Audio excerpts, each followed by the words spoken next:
বাংলাদেশে যখন তুমি ক্যারিয়ার নিয়ে বলো, আমরা তো আগে থেকে জানি বুয়েট, মেডিকেল, ঢাবি, অ্যাডমিশন টাইমে এগুলো নিয়ে কথাবার্তা হয়। কিন্তু তুমি যখন এই ডিফেন্স লাইন আপে যাও, তুমি কিন্তু খুব কম বয়সে একজন ফার্স্ট ক্লাস অফিসার হওয়ার মর্যাদাটা পাও। এক, সেখানে তোমার কিন্তু একটা ফার্স্ট ক্লাস অফিসার হওয়ার সুযোগ থাকে।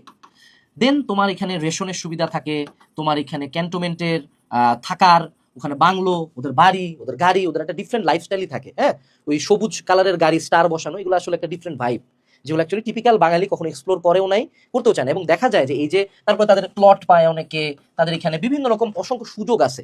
মানে ডিফেন্স লাইনটা আসলে অনেক ইলাবোরেটিভ একটা লাইন। এটা কখনো একবারে এক ভিডিওতে বলা যায় না যে এই কয়টাই পাই তারা। আমিও যে বলছি এগুলাই যে তুমি পাবে এমন না, হয় এগুলো পাবা, না হচ্ছে আরো বেশি পাবা। কিন্তু কথা হলো এই লাইনগুলো কিন্তু আমরা মেজরিটি বাঙালি কিন্তু এক্সপ্লোরই করি না। কেন এক্সপ্লোর করি না? ওই যে বলে না যে এই আর্মির সব মানুষজন আর্মিতেই যায়, এটা কিন্তু খুব সত্য কথা। যে মেজরিটি ফ্যামিলিতে যে মনে করো ধরো একজন যদি আর্মিতে গেছে, হ্যাঁ, তার মনে করো ছোট ভাইও গেছে, তার পোলায় গেছে, তার মাইয়ায় গেছে, এরকম করে যাইতেই থাকে, সিরিয়ালি যাইতে থাকে। কেন?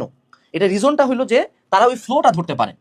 জিনিসটা অ্যাডমিশনের ক্ষেত্রে সত্য, যে যেমন একটা ভালো ফ্যামিলি থেকে যখন কেউ বুয়েট মেডিকেলে পাওয়া যায়, পরবর্তী ছোট ভাই বোন বাই ডিফল্ট পায়। এই যে বলে না যে মানুষজন না আর্মিতে মনে হয় এখানে কোটা আছে ওদের, হ্যাঁ, ওদের একটা স্পেশাল কোটা কিছু সংখ্যক জায়গায় থাকে। বাট তার মানে এই না যে সিভিলিয়ানরা যায় না, মেজরিটি আর্মিতে যায় হলো সিভিলিয়ান থেকে। হ্যাঁ, কিন্তু দেখা যায় যে এই যে আর্মি ফ্যামিলিগুলা, তারা জানে এই লাইনটা সম্বন্ধে, তারা জানে যে না এইচএসসি দিয়ে আমার ছেলে বা মেয়েকে এই দিকে পাঠানো উচিত। আমার পার্সোনালি 3টা ফ্রেন্ড 3টা বাহিনীতে গেছিল। যেমন হলো স্নিগ্ধ, ও গেছে সম্ভবত এয়ারফোর্সে। আমার বন্ধু অয়ন, ও গেছে হলো গিয়ে আমাদের নেভিতে। আমার বন্ধু প্রিন্স, ও গেছিল হলো সেনাবাহিনীতে। তারপরে ও হলো ট্রেনিং করতে যায়, একটা শহীদ মৃত্যু হয়েছে তার। সো কাইন্ড অফ সে লাকি, কাইন্ড অফ সে আনলাকি, বাট স্টিল সে গেছিল।